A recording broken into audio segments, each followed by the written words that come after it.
Olá a todos. Nesse vídeo eu queria fazer uma defesa do neo-ateísmo, né? Tem um bom tempo que eu tô querendo gravar esse vídeo, né? É uma coisa que eu já venho fazendo há um bom tempo, aí eu acabo sempre fazendo outras coisas, aí acaba, mas é um bom tempo que eu tô querendo gravar esse vídeo, né? O motivo que eu quero gravar, que eu tô querendo gravar esse vídeo há bastante tempo, é porque eu acho, na minha visão, baseado em leituras e baseado em reflexões, de que o neo-ateísmo, né, ele sofre um ataque, eu acho injusto, e esse ataque ele vem tanto de pessoas religiosas, né, que isso já é de se esperar, né, nos debates com apologéticos cristãos, eu acho que esse eu dizer assim, essa energia que eles recebem é uma energia que é de se esperar, né? Afinal de contas, nós estamos falando de apologéticos cristãos, né? Só que eu acho que muitas vezes o debate, o ataque também vem de dentro, né, do ateísmo. Não que eu acho que a gente não deva criticar um ou outro, né? Eu acho a crítica extremamente importante, especialmente para você crescer e ficar constantemente repensando, né? Caso contrário, o ateísmo vira uma religião. Mas eu acho importante que muitas vezes as pessoas calibrem a crítica, né? Ou seja, às vezes eu acho, né, isso é mais uma impressão, que muitas vezes as pessoas fazem isso me refiro aos ateus, né, os religiosos, os cristãos, os apologéticos cristãos, eu já espero que eles façam isso, né? Porque não tem muito que fazer, né? Não tem, a apologética cristã não tem conteúdo, né? Ela é apenas um conjunto de falácias, desinformação, distorção, então não tem muito conteúdo, mas me surpreende às vezes ver muitos ateus, muitos deles bem informados, ou seja, ateus que têm, na minha opinião, condição, fazendo alguns ataques que eu acho que não ajudam a causa ateísta, né? É claro que a gente pode argumentar que existem diferentes visões de ateísmo, né?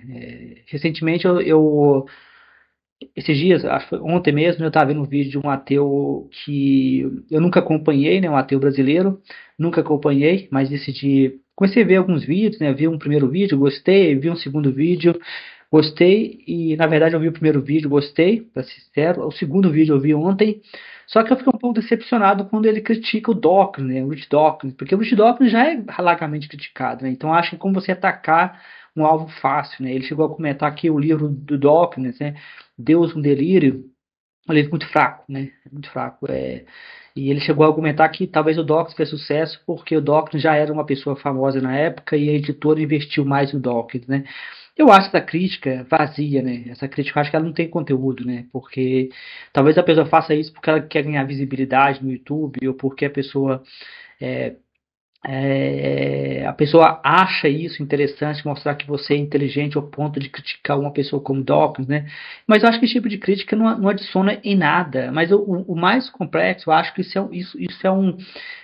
é algo genérico, né? Isso é algo que está infelizmente impregnado na crítica pública, né? Em geral, e é o que eu vou argumentar nesse vídeo, esse tipo de crítica costuma ser uma crítica simplista, muitas vezes é um mantra, né, ou muitas vezes a pessoa escolhe um caminho fácil, por exemplo, vou criticar uma pessoa famosa, sendo assim,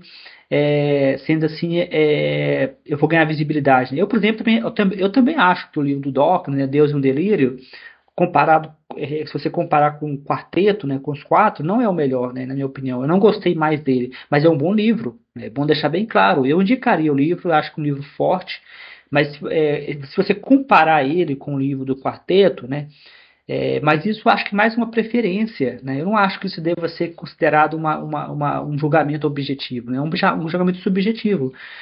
Eu classificaria, por exemplo, se você fosse fazer sei lá, se eu fosse fazer uma organização, eu colocaria o Sam Harris, que nós vamos falar hoje, do neo-ateísmo, eu classificaria o Sam Harris como o melhor de todos, né? Eu gosto mais do Sam Harris, mas novamente, eu acho que isso é mais uma preferência minha, acho que não quer dizer que todos vão escolher essa mesma ordem. Eu colocaria depois o Christopher Hitchner, né? Eu acho que o Christopher Hitch e o Sam Harris estariam empatados, né? Os dois é muito bom. Eu colocaria depois o Daniel Dennett, né? Que talvez eu colocaria os três empatados. É até difícil escolher, né? Mas aí colocaria por último o Rushdock. Mas não porque o Rushdock não é bom. O Rushdock tem um estilo específico dele, que é um estilo direto, é um estilo de confronto mesmo, né? Que é um pouco diferente do estilo também do Christopher Hitchner. O Christopher Hitchner também tem um estilo de confronto. Mas o Hitchner, ele conseguiu fazer algum tipo de confronto que não soou tão... o Dockner, por exemplo, disse uma vez em uma apresentação de que o cristão é como o religioso, o cristão, acho que ele se referia ao cristianismo, talvez, mais especificamente acho que se referia às religiões abraâmicas, né, que geralmente essas críticas não vão ao budismo, essas críticas são direcionadas às religiões abraâmicas. Ele disse que é como um bebê com uma chupeta, né? E isso gerou desconforto, né? O John Lennox respondeu, né?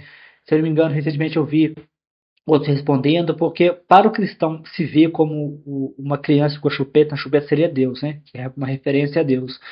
E ele está certo, né? É uma fala forte, né? É uma fala que associa o cristianismo à criança, à infantilidade, mas isso, Dawkins não é o único a dizer isso, né? Sigmund Freud já falou isso. Sigmund Freud disse que Sigmund Freud disse que Deus é quando o adulto ele não consegue se libertar da ideia paterna, né? O Sigmund Freud dizia que quando o adulto cresce na ausência de uma figura paterna, ele projeta em Deus, né? Feuerbach também disse algo parecido, né? De que Deus é apenas a projeção dos humanos, né? Os humanos projetam tudo aquilo em Deus, né? Para que Deus seja tudo, o humano precisa ser nada. Para que Deus tenha tudo, o humano se esvazia no processo, né? Ou seja, o humano projeta em Deus. Então, isso que o Doc está falando não é novo, só que aí quando o Doc fala, vira essa polêmica, né? Então, a minha tese central é de que é um espantalho, né? Eu vou citar um exemplo pelo nome, mas eu não acho que esse caso eu vou criar polêmica, mas é porque é uma pessoa pública, né? Ou seja, uma pessoa que publicou um livro, né? O John Gray, né? O John Gray, ele tem um livro chamado Sete Tipos de Ateísmo, né?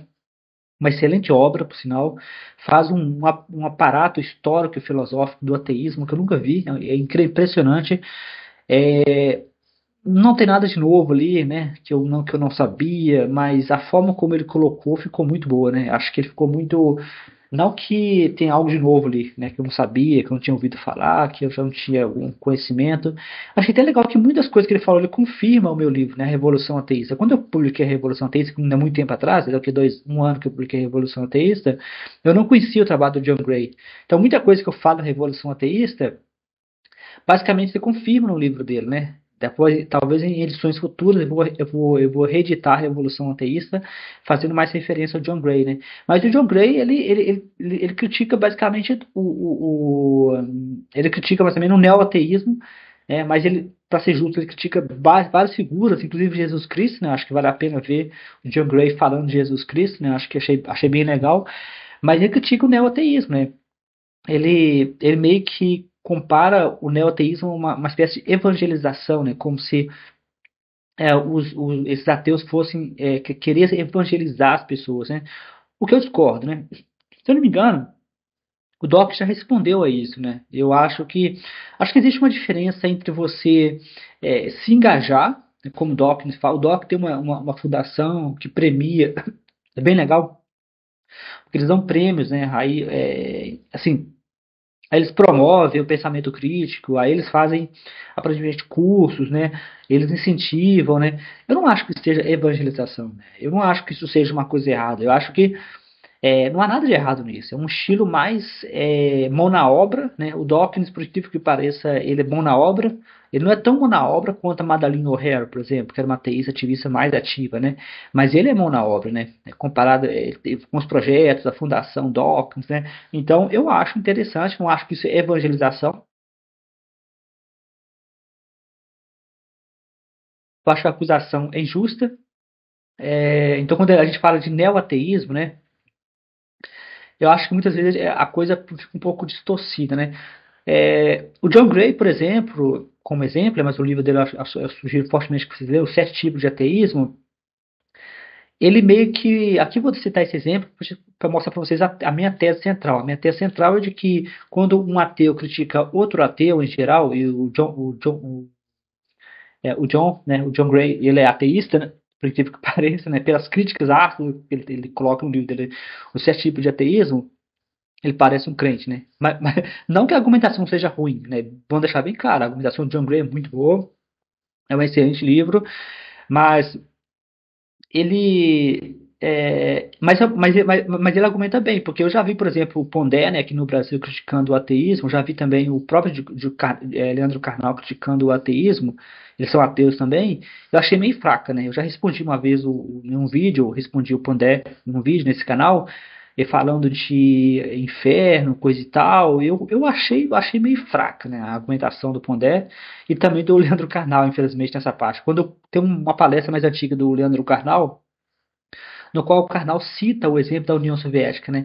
O exemplo da União Soviética é muito delicado, porque os crentes adoram usar esse exemplo. Né? Dizer, olha o Estado ateu, olha o que o ateísmo pode fazer. Mas geralmente as pessoas ela não mencionam a nuance do contexto. Né? Não vou entrar aqui em detalhes, nesse canal tem vários vídeos que eu falo disso, mas tem uma diferença entre Estado ateu e ateísmo de Estado. Né? Ou melhor dizendo, Estado secular, que é o que geralmente a gente busca como ateu, já fiz um vídeo nesse canal também usando as entrevistas do Marco Cavalcante, do ativista ateus do Brasil, no qual você vê que é unânime entre os ateus que participaram das entrevistas que ninguém quer um Estado ateu. Né? Muitos ateus, naquelas entrevistas, eu acho que isso é algo meio geral, eu nunca vi nenhum ateu famoso, né? Nunca vi um ateu público defendendo o Estado ateu. Né? Eu nunca vi, eu não conheço nenhum caso. Né? Inclusive o John Gray faz um exemplo histórico, né, de vários ateus que defenderam propostas parecidas e não deram certo, né? Defendeu tipo uma religião da ciência. Eu sugiro praticamente ler o livro de John Gray, mas quando o John Gray critica o Sam Harris, ele meio que, na minha opinião, ele meio que ele meio que distorce a coisa um pouco, né? Porque, por exemplo, ele não é o primeiro ateu. Aqui não vou ficar citando vários nomes, porque tem pessoas que eu conheço, pessoas ateus próximos, que eu não quero expor essas pessoas sem a permissão dela, mas eu já vi um ateu no Brasil que é próximo entre aspas, né, que eu conheço, né? Através do meu canal do YouTube, comunicação online, que já criticou o Sam Harris usando a mesma argumentação, né? A argumentação é de que a teoria do Sam Harris sobre a moralidade secular, né, que a paisagem moral seria uma espécie de consequencialismo ou utilitarismo renovado, né? E quando eu vejo a crítica inclusive eu já fiz um vídeo aqui nesse canal sobre essa crítica do John Gray, né? Eu coloquei John Gray versus Sam Harris, essa crítica é simplista. Né? Ela tenta reduzir a argumentação do Sam Harris como se o Sam Harris estivesse dizendo que a ciência, né, que você conseguiria, por exemplo, através da ciência, né, encontrar um sistema moral, né, para a humanidade. É como se a ciência fosse uma religião. A religião, o Samuel já falou isso em várias entrevistas, em vários debates, a religião te diz o que fazer. Né? Por religião, aqui, vou deixar bem claro, é o cristianismo. Ou melhor dizendo, são as religiões abraâmicas. Mas eu, em geral, quando eu falo religião, me refiro ao cristianismo. Né? Algumas coisas do cristianismo se aplicam ao islamismo, mas nem sempre. Tem coisas do cristianismo que é específica do cristianismo. Né? Então, se vocês quiserem tentar generalizar as minhas afirmações para outras religiões, vocês vão fazer, vocês têm que assumir responsabilidade. Eu estou aqui, quando falo religião, estou me referindo ao cristianismo. Né? Então, algumas coisas, muito possivelmente, essas afirmações não batem para o budismo, por exemplo, muito possivelmente também não bate para as religiões africanas, para as religiões indígenas. É bom deixar bem claro, né? O Sam Harris fala muito isso, que o termo religião é tão inútil como o termo esporte, né? Não quer dizer nada. O que vários esportes têm em comum além de respirar? Nada, né? Então, basicamente, muitas vezes não tem nada em comum, né? O xadrez, acho que é considerado esporte, acho que... Então, assim, tem pé na cabeça. Então, o que o John Gray faz é atacar uma versão simplificada do argumento do Sam Harris. Né? Por exemplo, quando eu já tenho muitas postagens, algumas estão em inglês, quando o Sam Harris fala de um sistema moral, né? Sistema moral que seria secular, ele não está dizendo que a gente vai derivar esse sistema da ciência. Ele está dizendo que a gente vai fazer uma dedução, né? Ele está dizendo que a gente vai fazer uma dedução, que a gente vai dizer se isso é verdade, então logo as pessoas têm que fazer isso. A ciência não nos diz o que fazer. A ciência é neutra. Né? A religião diz. Né? A religião, ela o objetivo da religião é dizer, e por religião quer dizer o cristianismo, né? Talvez se aplique também ao islamismo, mas aqui eu estou me referindo ao cristianismo. Né? O cristianismo, ele é uma religião que existe exatamente para dizer o que as pessoas devem fazer, com quem você vai casar, quando você vai fazer sexo, com quem você vai fazer sexo, qual a posição que você vai fazer sexo, qual é o momento certo, sem camisinha, com camisinha. Esse tipo de coisa a ciência nunca vai te dizer. Né? A ciência nunca vai te dizer, por exemplo, se você deve ou não usar preservativo. Mas ela vai te dizer que se você usar preservativo, você, por exemplo, não vai engravidar a parceira, ou você não vai pegar alguma doença, ou você, por exemplo, assim, a gente pode dizer, por exemplo, de que, em geral, quem usa camisinha geralmente não pega doenças sexualmente transmissíveis e por aí vai, né? Então, a ciência. Então, o que o Sam Harris está tentando dizer é uma espécie de indução, né? A ciência, você pode pensar na. Isso é o que eu interpretei do sistema do Sam Harris, eu vi o livro dele, várias palestras, já fiz vários vídeos nesse canal. O que ele está tentando dizer é o seguinte, que você tem um sistema moral, né, um sistema de moralidade objetiva, que a gente não sabe o que é esse sistema moral. Isso, em geral, na ciência, a gente chama de sistema caixa preta, né? O que é um sistema caixa preta? É um sistema que a gente não sabe, né? A gente não sabe como as redes neurais funcionam. As redes neurais, inteligência artificial, a gente não sabe como que ela funciona. As redes neurais, por exemplo, o ChatGPT, por exemplo, modelo de linguagem, chega a ter trilhões de parâmetros, né? Trilhões de parâmetros é muito parâmetro. A gente não sabe o que esses modelos estão fazendo. A gente não sabe como que o cérebro funciona.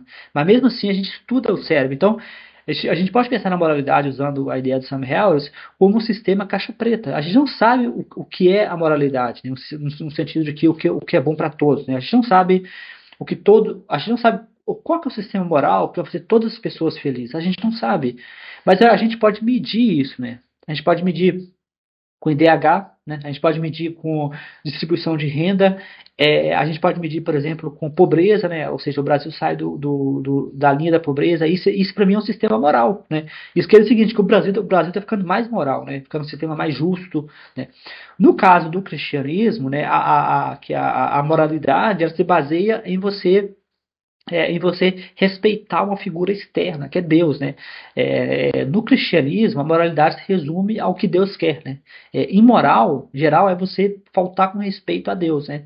O que é basicamente uma coisa assim, do ponto de vista humano, sem pé na cabeça. Porque, por exemplo, ontem eu estava vendo um debate americano, norte-americano, eram 4 mulheres ateias versus 4 mulheres cristãs. É um debate interessante, né, em inglês, mas nesse caso acho que não tinha um subtítulo em português. E uma das participantes do lado ateu, né, ateísta, ela dizia, eu sou a favor da escolha, pro-choice, né, eu sou pró-escolha, pro-choice. A outra, ela falou, e vocês cristãos são pró-vida, né, ou seja, pro-life. Pró-vida, por uma palavra bonita, mas pró-vida é limitar a escolha do próximo, né? O que ela falou estava certo, né? A mulher ateísta falou. Porque o pró-vida significa você não deixar a mulher tomar uma decisão da própria vida, que é fazer o aborto, né? Aí eles reduzem o argumento do aborto a uma simplificação tosca, né? De que, eu não sou contra matar o bebê, coisa e tal. Mas isso desconsidera toda a complexidade do cenário. Aqui não vai entrar em detalhes, porque não é o objetivo desse vídeo, mas isso desconsidera completamente. Então, quando você pega a ideia da paisagem moral do Sam Harris, o Sam Harris até usa, né, a analogia o que é landscape, paisagem? É um sistema de relevo, né? Sistema de relevo. Então, o Sam Harris nunca disse, pelo menos não na palestra dele, não no livro dele, de que há um sistema moral igual para todos. O que ele está dizendo é o seguinte, que é possível você alcançar um bem-estar coletivo que não necessariamente implica que todos tenham de fazer a mesma coisa, né? Talvez aí vem o exemplo que eu digo, né? Que os ataques muitas vezes é um espantalho. Então, em vez de atacar o sistema moral do Sam Harris e acusar ele de ser utilitarista, consequencialista, o mais correto é atacar a ideia do bem-estar, né? Porque talvez o ponto mais fraco da argumentação do Sam Harris, né, seja a ideia de bem-estar, né? O que é um bem-estar? Como que a gente mede o bem-estar? Mas isso não é um problema do Sam Harris, né? Isso é um problema do nosso estado atual. É bizarro que coletivamente, isso aqui não é coletivamente, a gente aceita o cristianismo fazer afirmações, a gente aceita o cristianismo fazer afirmações baseadas na fé, o que fé é o oposto de evidência. Então, se a pessoa diz que é fé, que é crença religiosa, é óbvio que a pessoa não tem evidência, mas a gente quer uma perfeição de um sistema que não existe. O sistema de moralidade objetiva e coletiva é um sistema que ainda não existe. A gente pode ver protótipos, por exemplo, direitos humanos é um protótipo desse sistema, bem-estar coletivo, né? O estado de bem-estar, que o Brasil tem um estado de bem-estar, é recente, né? Que é o estado que foca no bem-estar da população. Muitos estados europeus seguem esse modelo. Então, esse Estado é um Estado que não está preocupado com religião, está preocupado com o que é bom para todos, né? Então, a ideia de atacar o Sam Harris, chamar ele de consequencialista, utilitarista, é um espantalho. O Sam Harris, eu já vi várias palestras dele, já vi vários livros. O Sam Harris não defende essa visão de reducionista. Mas é verdade que a ideia do bem-estar é complexa. Por exemplo, eu postei aqui para vocês aqui no canal um vídeo que eu fiz um react a, a várias pessoas 30 pessoas versus o chat GPT, né? Que eles colocaram uma inteligência artificial versus 30 pessoas, né? Mas aquele é o chat GPT que está ali por trás. É uma inteligência artificial, eu acho que seria injusto dizer que é inteligência artificial, porque elas são diferentes. O Krog é bem diferente do chat GPT. O chat GPT é muito melhor do que o Krog, né? De todas as inteligências artificiais que eu já usei, o chat GPT da OpenAI é o melhor de todos, né? Então seria injusto fazer a generalização, né? É, então, assim, aí as pessoas. Tinha uma parte lá que estavam debatendo se a inteligência artificial deveria ser o político, né? Se seria o melhor político. Vamos lembrar que o objetivo do político é fazer políticas públicas, né? Pelo menos em teoria, né? Fazer políticas públicas, né? Então, o político ele é responsável, por exemplo, para criar o bem-estar coletivo, né? Para fazer com que a gente tenha uma vida melhor. Só que nós sabemos que não funciona bem assim, né? Os políticos, eles, em geral, eles distorcem, especialmente quando envolve religião no meio. Quando o cristianismo entra no meio, eu também já postei nesse canal um vídeo mostrando isso, de um estudo, um doutorado, né, um doutoramento, no qual a pergunta foi: a religião distrai os pobres, né? O rapaz, o Araújo, acho que é um dele, o Victor Araújo, ele publicou um livro também, né? A religião distrai os pobres, né? A pergunta que ele faz. E tem uma parte que ele faz uma pesquisa no qual ele compara, por exemplo, regiões que recebem o Bolsa Família, né, que recebem auxílio, né, auxílio do governo, versus votar no Lula, né? Vamos lembrar que esses programas de ajuda coletiva é do PT. Não que o PT tenha inventado, né? Ele basicamente ele reempacotou o que já vinha anteriormente, como o time do FHC, né? O FHC já tinha o auxílio gás, coisa e tal. Ele reempacotou, né? E criou o Bolsa Família, coisa e tal. E aí ele compara isso. Ele observou assim, de que quando você tem regiões dominadas por igrejas pentecostais, né? Isso é um estudo de doutorado, né? Igrejas pentecostais, as pessoas tendem a ignorar essa ajuda do governo, né? Ou seja, as pessoas meio que ficam cegas. Então, você vê que os políticos no Brasil, é muito comum você ver políticos defendendo Deus, né? Defendendo o cristianismo, né? A pessoa poderia estar defendendo o bem-estar coletivo, a pessoa poderia estar defendendo políticas públicas, né? Eu nunca vi a bancada evangélica se envolver em políticas públicas, né? Você sempre vê a bancada evangélica querendo evitar que dois homens se casem, querendo evitar que, por exemplo, que a mulher faça aborto, querendo evitar que a maconha seja liberada, né? Todos esses problemas que a bancada evangélica, que é poderosa, né? 20%, em torno de 20%, 30% dos deputados são eleitos sobre a bancada evangélica, né? Que é basicamente você ser eleito para defender o cristianismo no Estado, a bancada da Bíblia, né, que é mais da metade é bancada da Bíblia. Eu não consigo ver a relação entre fumar maconha e fazer uma reforma tributária. Né? Se você tivesse de focar, né, e o correto seria focar entre fazer a reforma tributária e evitar que uma pessoa fume maconha, é óbvio que seria melhor a reforma tributária. Né? A pessoa fumando maconha não prejudica ninguém, cara. É meramente uma coisa moralista. A ideia de que se liberar as drogas vai haver um colapso moral, vai haver um pânico moral, vai haver, por exemplo, uma espécie de declínio, né, uma espécie de declínio coletivo. Isso é uma simplificação tosca, né? Não há qualquer evidência, né, não há qualquer evidência de que realmente isso vai acontecer. Então, ou seja, e o John Gray, na verdade, o John Gray faz muito bem isso no livro dele, né? O John Gray mostra no livro dele como que o cristianismo impregnou até mesmo os ateus, né? Ele mostra como que historicamente os ateus não conseguiram se livrar do cristianismo, né? O cristianismo criou, eu até fiz uma postagem engraçada, né? O cristianismo como uma pereba, né? A palavra pereba é minha, né? Apesar de que a inteligência artificial, quando eu gravei o podcast, a inteligência artificial disse que é o John Gray que chamou de pereba. Não, o John Gray não chamou de pereba. Quem chamou de pereba fui eu. Porque a forma como ele fala parece uma pereba, porque no livro ele vai mostrando como que o cristianismo, as pessoas tentaram se livrar do cristianismo, o cristianismo ele se muta, né? Inclusive ele filtrou dentro do ateísmo, de movimentos ateus, seculares, e no final os movimentos seculares viraram movimentos religiosos, né? Então isso acontece hoje, né? Se você pega, por exemplo, esses movimentos, muitos movimentos ateus, eles acabam replicando esse sistema religioso. Então quando o Sam Harris fala, por exemplo, ele fala, por exemplo, de um sistema moral. Muitas das críticas que está vindo, eu já vi ateus brasileiros criticando o Sam Harris, e essas críticas elas não atacam a argumentação do Sam Harris, elas atacam o espantalho, né? E muitos desses espantalhos, na minha visão, são criados pelos cristãos, né? Então os ateus, gostando ou não, eles estão apoiando os cristãos, né? Eles estão apoiando. O caso do John Gray, eu acho que a gente pode dar a ele uma colher de chá, porque o John Gray escreveu um excelente livro, né? Eu acho que o John Gray não foca no Sam Harris, ele faz um pequeno, ele gasta uns pequenos parágrafos criticando o Sam Harris. Então, ali fica um pouco evidente, talvez, que ele não conhece o trabalho do Sam Harris direito, né? Eu acho que ele não dedicou tempo suficiente ao trabalho do Sam Harris. É um trabalho polêmico, é um trabalho difícil, né? Porque se a gente não quer uma moralidade vinda de Deus, o que que sobra, né? O que que sobra pra gente, né? Então a gente precisa de pensar. Os crentes gostam de pensar de que sem Deus tudo é possível, né? Ou seja, como se com Deus, né, a história não mostrasse exatamente isso, né? Com Deus, a humanidade já cometeu atrocidades horríveis, né? O Holocausto, né? O Holocausto tem a ver com Deus, né? Os alemães usavam Deus, né? O Deus conosco, né? Como uma espécie de mantra, né? A estrutura foi apoiada por protestantes, católicos, né? O Chris Rich, né, chega a comentar no livro dele de que o discurso antissemita nasceu dentro do cristianismo, né? Então, ou seja, os cristãos. O próprio John Gray comenta de que o John Gray, acho que nesse ponto ele foi muito bom, né? Apesar de que acho que a crítica dele ao Sam Harris, ao neoteísmo, não é boa, mas o resto é muito bom. Ele chega a comentar, por exemplo, como que o nazismo, na verdade, aparentemente copia o sistema russo, né? E a Rússia tem uma longa história com o cristianismo, né? De experimentação, meio de tentar criar uma nova religião, variação. Nós temos a igreja cristã ortodoxa, ele vai comentando.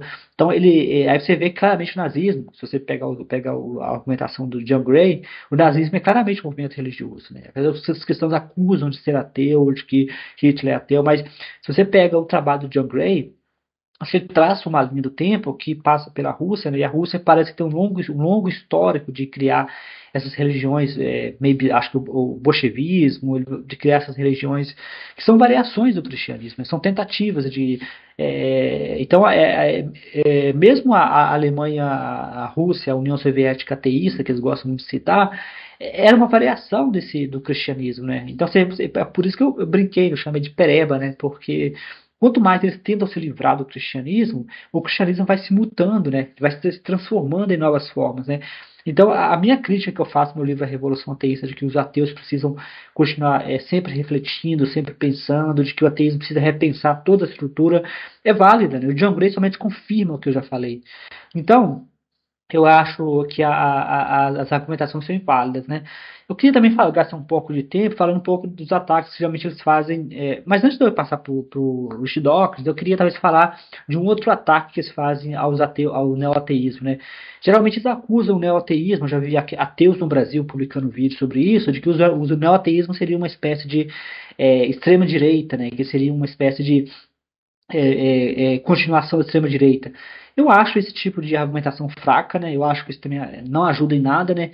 Eu acho que se você quiser criticar uma figura pública como o Rich Dawkins, é necessário que você conheça o trabalho dele. O Dawkins eu acho que não é de extrema direita, menos ainda o Sam Harris, não há qualquer evidência, já fiz essa pesquisa, né? Não sei aonde que as pessoas tiram isso. O próprio Daniel Sotomayor foi acusado de ser de extrema direita. Novamente, eu não consegui achar informações, né? Eu acho que a opinião de uma pessoa não é informação confiável, né? Você precisa de uma coisa um pouco mais. Por exemplo, no caso do Daniel Sotomayor, eu pesquisei vários vídeos dele antigo, nenhum vídeo dele aponta que ele é de extrema direita, né? Que ele tem sintomas de extrema direita. Então, assim, o que ele faz em privado, né? Talvez se ele confessou para alguém que ele apoia Bolsonaro, não sei.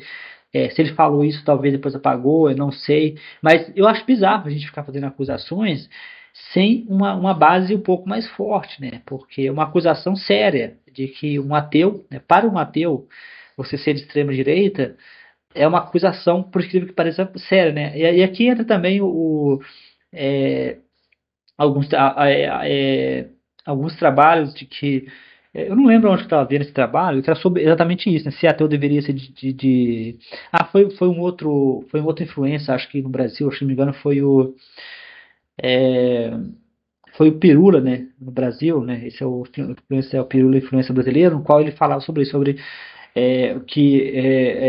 Muitos ateus no Brasil, ou melhor dizendo, muitas pessoas viraram ateias no Brasil porque houve uma espécie de onda de ser de esquerda, né? Aí ele comentava sobre partidos comunistas, né? O comunismo, no qual havia uma necessidade de você virar ateu para pertencer ao comunismo, né? Uma coisa do tipo, né? E aí ele comenta que depois muitas pessoas viram ateu e voltam a ser cristão, mas porque a pessoa nunca foi ateia. A pessoa se converteu, entre aspas, né, ao ateísmo porque ela queria pertencer ao grupo, né? Eu acho que sim. Eu acho que muitas pessoas podem se converter ao ateísmo, entre aspas, né? Você virar ateias, né? Virar ateias simplesmente porque elas querem pertencer a um grupo, né? Eu acho que é extremamente válido, eu acho que está dentro ali do que se esperar. Todos nós precisamos de pertencimento, né? Acho que vale para os dois lados, né? Acho que tem muitas pessoas que não viram ateias, né? Por medo da solidão, porque eu já vi casos de pessoas que voltam para o cristianismo, mas não porque elas acreditam, elas voltaram a acreditar, mas porque elas sentiam falta do pertencimento. Então elas voltam, eu já vi várias entrevistas, né?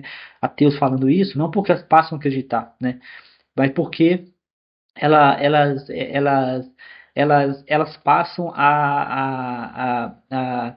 elas passam a esperar, né, o pertencimento, né? Tem o caso da Ali, né? Eu acabei de comentar do caso da Ali. A Ali, ela pertencia ao neoateísmo, né? Ela pertencia ao grupo do Sam Harris, neoateísmo, né? E ela veio da Somália, né? Islamismo, conseguiu fugir, viajou pela Europa divulgando o ateísmo. Mas ela era ameaçada dos dois lados, né? Tanto dos cristãos quanto dos muçulmanos, né? E ela acabou se convertendo ao cristianismo. Eu entendo o que ela fez, né? Porque se você pensar que você está sendo atacado dos dois lados e você não é, eu não sei qual a situação da cidadania dela, se ela conseguiu cidadania americana, se ela conseguiu cidadania europeia, mas imagine você é um imigrante em um país como os Estados Unidos, não sei onde ela está morando agora, mas se você for nos Estados Unidos, por exemplo, os Estados Unidos é bem mais evangélico, né? Então, imagine uma ateísta imigrante que faz divulgação contra o cristianismo nos Estados Unidos, né? Eu acho extremamente bizarro isso, né? Acho que ela fez isso mais por defesa. Eu fiz um vídeo aqui no canal sobre ela. Pelo que eu vi lá, ela não se converteu porque ela acredita. Ela se converteu por estratégia mesmo, né? Os cristãos, eles são tão desesperados que você se converta, que você não precisa nem acreditar. É só você se converter e começar a dizer que você é cristão, né? Eles vão te aceitar. Especialmente se você for um ateu famoso, né? Porque como ela era famosa, eles precisam desses nomes. Ah, o ateu famoso, agora virou crente, né? Eles precisam dessa divulgação, desse marketing, né, de que o ateu é igual o famoso Paulo, né, Paulo caldo do cavalo, né, Paulo supostamente perseguiu os cristãos, supostamente virou cristão e supostamente foi o líder do cristianismo, né, essa velha história. Eu já ouvi essa história do Paulo duas vezes, pelo menos, né. Mas quando eu converso com um cristão, você conhece a história do Paulo? Claro que eu conheço, já ouvi trocentas vezes essa história, porque acho que na cabeça deles o ateu é como Paulo, né? Ele persegue o cristão. Não, o ateu não persegue cristão, né? Ateu simplesmente não acredita. Então, no caso do Rich Dawkins, né, que geralmente as figuras mais atacadas do neoateísmo é o Rich Dawkins e o Sam Harris, né? O Chris Hitchner, eu não sei porquê, não sei porque ele morreu cedo, mas morreu jovem, né? Mas o Rich Dawkins, o Chris Hitchner, eu não vejo ele sendo atacado muito, né? Não vejo. O Daniel Dennett quase nunca vejo ele ser atacado, o Daniel Dennett. Mas o Daniel Dennett tem menos visibilidade, né? Menos visibilidade que os ateus, né? Os neoateístas. O Chris Hitchner, na verdade, eu não sei porquê, mas o Chris Hitchner também era bem ácido, né? O Chris Hitchner não era brincadeira, não, né? O Chris Hitchner também ele era muito ácido, né? E quando ele esteve em vida, esteve vivo, né? Ele foi, ele foi bastante, ele foi bastante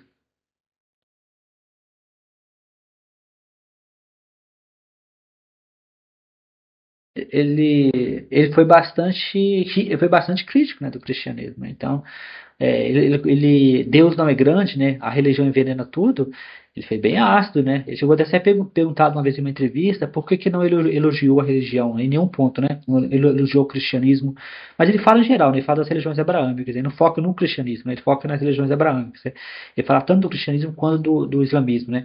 Aí foi perguntado por que não elogiou a religião, mas no caso do Krishna, ele é crítico até ao budismo, né? O Krishna era meio crítico a todas as religiões, né? No caso do Hitler, ele não perdoava nem o Dalai Lama, né? Ele era muito crítico ao Dalai Lama.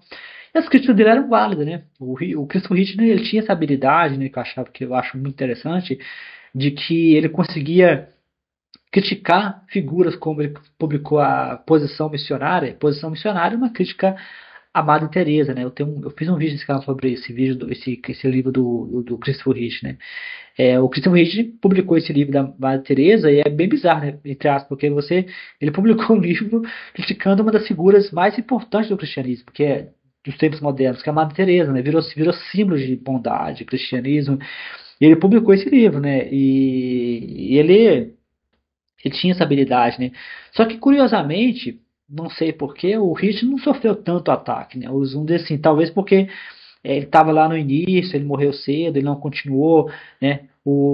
Acho que o Dawkins sofre tanto ataque porque ele é muito visível, né? Ou seja, o Dawkins já aparece em filmes, já aparece em desenhos, né? Tem, por exemplo, South, South Park, né? A língua tá presa. South Park, né? O South Park tem lá o Doc, né? O ateu lá. O South Park foi desenhado por ateus, né? Quem tá por trás do South Park são ateus. Aquele desenho engraçado, né? E se vê que Jesus Cristo aparece muito lá, né? A mulher, a típica cristã com Jesus Cristo na parede, né? Aí tem a parte que Jesus luta contra a humanidade, perde no Satã, desafia Jesus Cristo, né? Aí tem o Satã lá que é viado, né? Gay, né? Aí ele dorme com o diabo, né? Tipo, é meio. Você tem que ver essa parte, é muito engraçado. Mas tem o Dawkins, né? O Dawkins pregando o ateísmo, né? Mas o Dawkins também aparece em Deus não é grande. Então o Dawkins ganhou uma visibilidade midiática muito grande, né? No filme Deus não é grande, né? Deus não é grande, que é um filme cristão, um filme de crente, um filme evangélico. Eu já fiz pelo menos duas postagens sobre esse filme, várias postagens de vídeo nesse canal sobre esse filme. O Dawkins aparece lá, né? Basicamente a história é um filósofo, né, um professor de filosofia, e esse professor vai dar uma aula sobre ateísmo, né? Só aí no quadro ele coloca vários pensadores, né? Entre eles o Richard Dawkins. Não coloca o Somero, só o Richard Dawkins que aparece, né, do neo-ateísmo. Você vê o nível de o Dawkins virou uma espécie de espantalho de crente, né? Os crentes em geral odeiam o Richard Dawkins. O Richard Dawkins é o mais odiado, né? Eu já vi ele ser atacado de todas as direções. Recentemente eu vi um vídeo, eu estava vendo um vídeo de dois cientistas norte-americanos, estadunidenses, né? Eu escrevi um pré-print sobre o trabalho deles, são cristãos e são cientistas. A minha crítica foi que eles deixaram a religião, né, o cristianismo, impregnar os artigos científicos deles, né? E se a gente for cientista, a gente tem que manter ciência neutra, né? Essa que é a minha tese. A minha tese é que a gente não pode permitir que crenças religiosas, especificamente as crenças cristãs, influenciem a nossa ciência. Então, lá na palestra que ele deram, a palestra era para um grupo cristão, na palestra que eles fizeram para o grupo cristão que está no YouTube, aparece o Doc, né? Eles acusam o Doc de ter ficado rico vendendo livros de ateísmo, né? Mas vamos lembrar que inúmeros grupos religiosos ficaram ricos ou vendendo livro ou pegando dinheiro mesmo das pessoas, né? Com dízimo, doações. Então é engraçado como cristão, mesmo cientista, se acha o direito de criticar o Richard Dawkins, porque o Dawkins ficou rico vendendo livro, sendo que é exatamente o que os cristãos fazem, né? Existe especialmente no Brasil. No Brasil, um dos mercados mais ricos atualmente é o mercado cristão, né? Tanto filme quanto livro, né? Aqui onde eu moro tem por exemplo, uma livraria que só vende livro cristão, né? Eu entrei lá por curiosidade, pra, pensei, vou disponibilizar um livro meu aqui, curiosidade mesmo, né? Só tem livro cristão, né? Ou seja, se você pensa bem, assim, o Brasil é um país que lê pouco, né? Ele lê muito pouco. E você tem uma biblioteca somente de livros cristãos,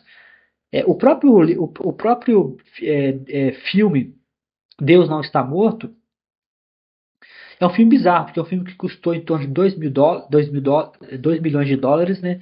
Mas vendeu quase 60 milhões de dólares. Só que se você pega a avaliação do filme, o filme foi detonado pelas avaliações. Então, como que é possível um filme que é ruim, ruim pra caralho, né, vender tanto, né? Aí você vai me dizer que os grupos cristãos não ganham dinheiro em cima disso.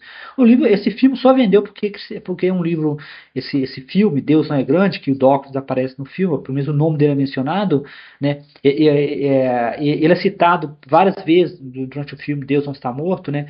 Ele é citado várias vezes pelos o estudante cristão, que a história que um estudante cristão que quer defender o seu cristianismo numa aula de filosofia.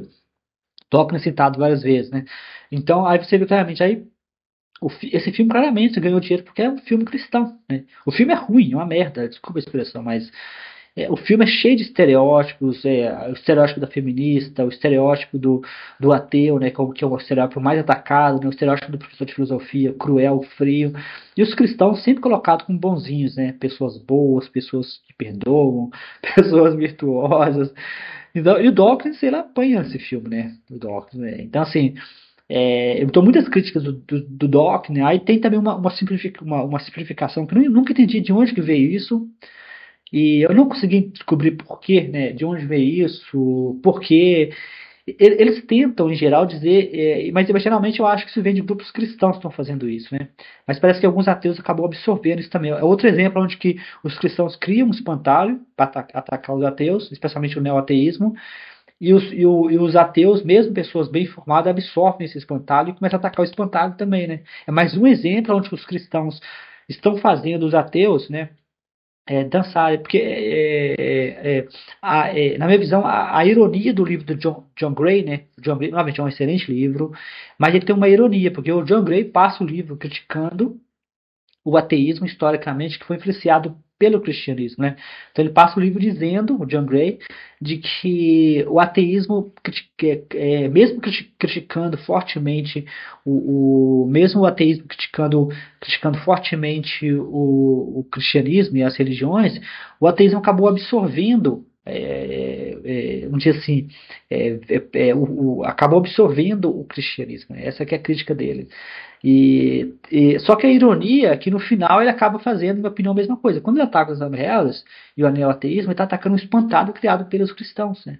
Então ele não está atacando a ideia. Né? Então, um espantado que eles criaram dos dogmas é que porque tem um conflito, né, que aparentemente existe, né? Eu estou tentando entender esse conflito, mas não consigo entender exatamente aonde está o conflito, né?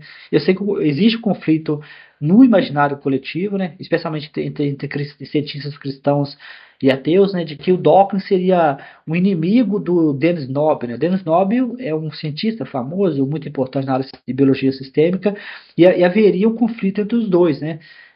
Um conflito entre os dois. Inclusive, o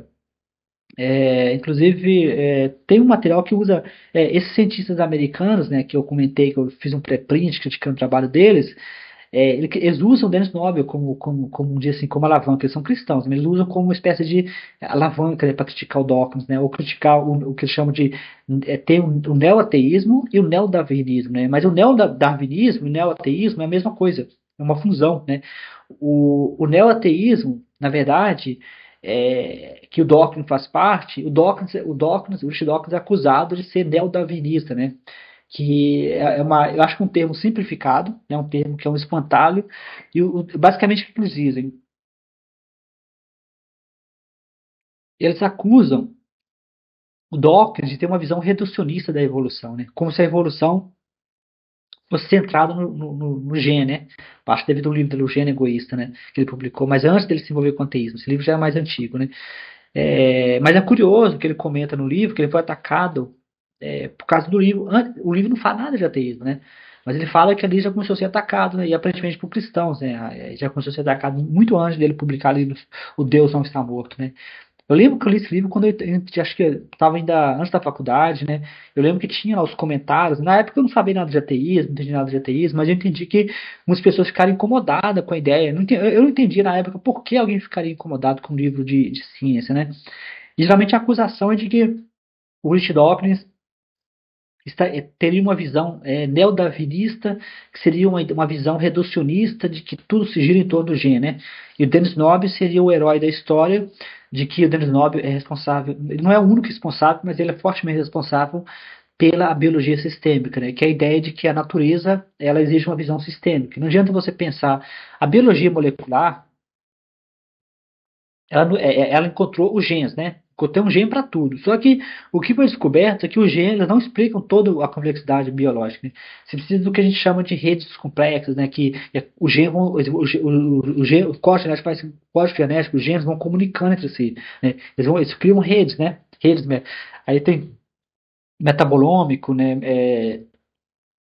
proteômicos, né? Ou seja, as pessoas vão dando nome a esses níveis, né? Esses níveis de complexidade, né? Que vão surgindo. Você tem o gene na parte de baixo, né? E os genes vão se comunicando e formando camadas, né? Camadas de complexidade, né? Até chegar ao ser vivo, né? O ser vivo é a camada mais alta de complexidade que a gente tem do código genético. Eles acusam o Demetrius Dawkins, que seria a acusação ao neodarwinismo, que na verdade é o mesmo que é o neoateísmo, né? Na verdade a, assim, a acusação por trás ela surge do mesmo e Nobre viria para salvar, né? Eu tô até com um vídeo para ver agora que eu vi um vídeo no qual que finalmente o Dennis Noble e o Dawkins estão conversando no vídeo. Eu ainda não pude ver o vídeo, né? Mas o Dawkins publicou também um trabalho de o fenótipo estendido, né? O fenótipo estendido, que eu não conheço esse trabalho, eu sei que ele publicou, mas ainda não tive a oportunidade de ler, parece que seria uma forma de estender essa ideia, né? Mas vendo o trabalho do Rich Dawkins, eu não acho que o Dawkins é um reducionista, né? Eu nunca vi isso, ele ser um reducionista. Ele pode ter uma interpretação diferente. Eu tenho um mestrado e um doutorado focado em biologia sistêmica.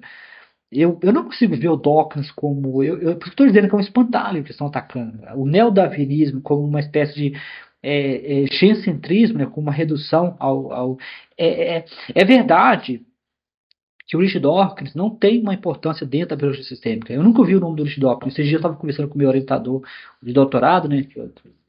Ele não sabe quem é o Rich Dawkins, né? Porque o Rich Dawkins não existe dentro do mundo da biologia sistêmica. Mas a visão do Rich Dawkins ela não é contra a visão do Dennis Nobre, né? Eles podem ter divergências entre como que o processo aconteceu, mas isso é normal. Isso não tem nada a ver com o neoateísmo, né? Só que às vezes eu acho que essa confusão, né? Eles pegam o neoateísmo, né, que seria o Dawkins, por exemplo, o Sam Harris, e muitas vezes transferem isso para questões científicas, né? Então, o ataque no Dawkins, né? Aí juntos eles levam tudo, levam a ciência inteira. Por isso que eu falo que é um espantalho. Eles estão atacando não a verdade, eles estão atacando o espantalho. Então, basicamente é isso, pessoal. Eu acho que eu já falei bastante desse vídeo. O objetivo desse vídeo seria fazer uma defesa do neoateísmo. É, eu acho. Então, a tese central do vídeo é essa, de que os ataques que são feitos contra os neos-ateus não são ataques justos, são ataques simplistas, são ataques que geralmente vêm de grupos cristãos, mas que por algum motivo os ateus acabam absorvendo. Essa acusação vale até mesmo para pessoas extremamente qualificadas, como John Gray, né? Acho que o John Gray fez um excelente trabalho no livro dele, Os Sete Tipos de Ateísmo, mas eu acho que ele está atacando o espantalho. Quando ele critica o neoateísmo, eu já havia visto vários vídeos, acho que eu vi entrevistas dele, né, criticando o neoateísmo. Eu nunca entendi exatamente o que estão criticando, né? Eu nunca entendi, eu não consegui, quando eu vejo alguns vídeos, é o neoateísmo, né? Às vezes acusa o neoateísmo de que não tem nada de novo no neoateísmo, mas o próprio Samuel já respondeu isso. O Samuel já disse isso em entrevista, de que ele não acha que, inclusive o termo neoateísmo, até onde eu sei, não foram eles que criaram, foi o nome que deram a eles, né? E o Samuel já respondeu em entrevista, né? O Rich Dawkins, em uma entrevista que ele foi perguntado qual o livro favorito dele, né, publicado, que ele publicou, ele não escolheu Deus no Delírio. Ele foi perguntado, mas por que você não escolheu Deus no Delírio? Ele disse, tudo que eu disse em Deus no Delírio já foi dito pelo Bertrand Russell. Então, o Dawkins reconhece que o livro dele não é inovador, no sentido de que... Então, a ideia de que o neoateísmo está se colocando como algo novo, os próprios o quarteto, eles já dizem isso em várias entrevistas, que eles não. Isso é um nome que foi dado, né, a eles. Né? Então, eu uso a palavra neoateísmo como uma forma de organização, né? Ou seja, é um ateísmo mais vocal. Né? O neoateísmo são ateus que geralmente eles usam mais ciência, né? Deixaram de ser simplesmente um combate. Né? Albert Einstein negou o ateísmo, né? Ele disse que não era ateu. Mas Albert Einstein se referia ao ateísmo militante, né? Que ele chamava de ateísmo profissional. Né? Então, o neoateísmo, na minha visão, apesar de ser um pouco mais vocal, ele não é evangelista, ele não quer converter ninguém, né? Não me parece ser esse o objetivo, mas ele tem uma posição que é bem diferente, que é uma posição de você é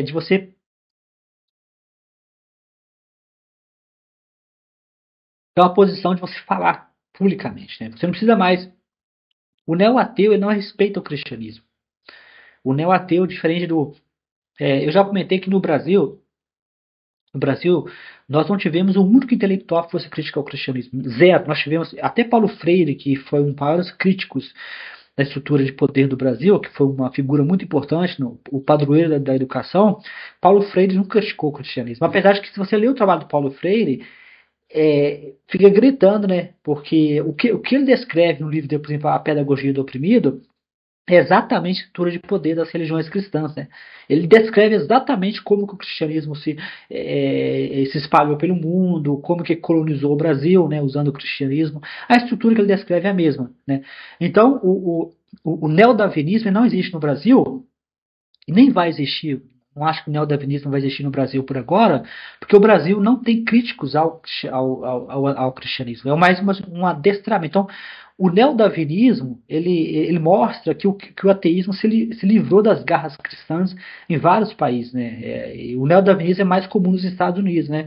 No Brasil, o neoateísmo ele não existe. E nem vai existir, na minha opinião. Talvez as coisas mudem rápido demais, mas eu acho pouco provável. Então, eu não acho que o Brasil vai ter o neoateísmo. Não acho que nenhuma figura ateia no Brasil, como o Gontijo, essas figuras que ganham força, né, no Brasil, como o próprio Pirula, né, acho que o Pirula, na minha opinião, não, ele não pertence ao neoateísmo, no sentido de que ele chegou a criticar o Dawkins também, eu já vi criticando o Dawkins, né? Mas eu já vi ele comentando uma coisa perigosa uma vez, em uma entrevista, uma conversa que ele teve no Jornal da Cultura, não, perdão, na TV Cultura, no qual ele disse que a ciência e o cristianismo podem estarem juntas. Um neo-ateu nunca falaria isso, porque, desculpa, Pirula, eu gosto muito do trabalho que você faz, mas é uma besteira, né? A ciência não deve se juntar ao cristianismo. Aqui religião é o cristianismo, mas ciência, cristianismo, cristianismo, né? E eu acho que ele falou isso porque ele estava na TV Cultura. A TV Cultura é financiada pela Fundação Padre Anchieta, né? Eu já vi vários programas na TV Cultura, todos eles elogiam o cristianismo ou nunca criticam o cristianismo. Então, acho que ele falou isso porque questão de editorial. Eu não sei, eu não conheço o trabalho do Pirula assim, em detalhes, né? Eu não conheço ele em detalhes. Eu comecei a assistir recentemente o trabalho dele, por acidente, eu gostei de um vídeo dele. Já tinha visto esse vídeo antigamente, mas eu fiquei um pouco com birra, né? Com a birra do Pirula, porque quando eu vi falar isso de que ciência e cristianismo, né? Ele falou religião, mas eu acho que está se referindo ao cristianismo, né? Ciência e religião podem se juntar. Acho que eu achei isso uma falha de falha. Eu acho que isso acaba, como eu disse, o neoateísmo no Brasil ele não existe e não vai existir, né? Ao menos não vai existir, vamos dizer, pela frente, talvez, porque o neoateísmo ele exige um ambiente de crítica, né? O neoateísmo ele exige um ambiente que a pessoa possa errar, né? No Brasil nós temos um ambiente de que, se você for criticar o cristianismo, você tem que ser preciso, né? Você não pode errar. Esse ambiente é um ambiente tóxico, porque a gente precisa ter um ambiente de crítica no qual o erro seja válido, né? Por exemplo, vamos supor que você acha que o Dawkins, assim, por exemplo, a Francesca Travacopoli, que é uma estudiosa bíblica, né? Uma ateísta, Francesca Travacopoli, ela criticou o Dawkins porque o Dawkins era muito simplista, né? Ela criticou o neoateísmo em geral, que o neoateísmo é muito simplista, que o neoateísmo não simplifica demais a religião, mas o fato deles existirem é importante, porque mesmo que eles sejam errados demais, simplificando a religião demais, é importante que a gente tenha essa possibilidade de alguém ser simplista, de alguém ser exagerado. No Brasil, a gente não tem isso. No Brasil você tem duas opções, né? Ou você critica a religião como o Leandro Carnal, no qual você é bem cuidadoso, detalhista, ou você vai ter que ser educado como o Gontijo, né? Eu já vi vários vídeos do Gontijo, o Gontijo é super educado, né? Eu vi o debate dele lá com os cristãos, e você vê que ele está o tempo inteiro educado, o tempo inteiro, por quê?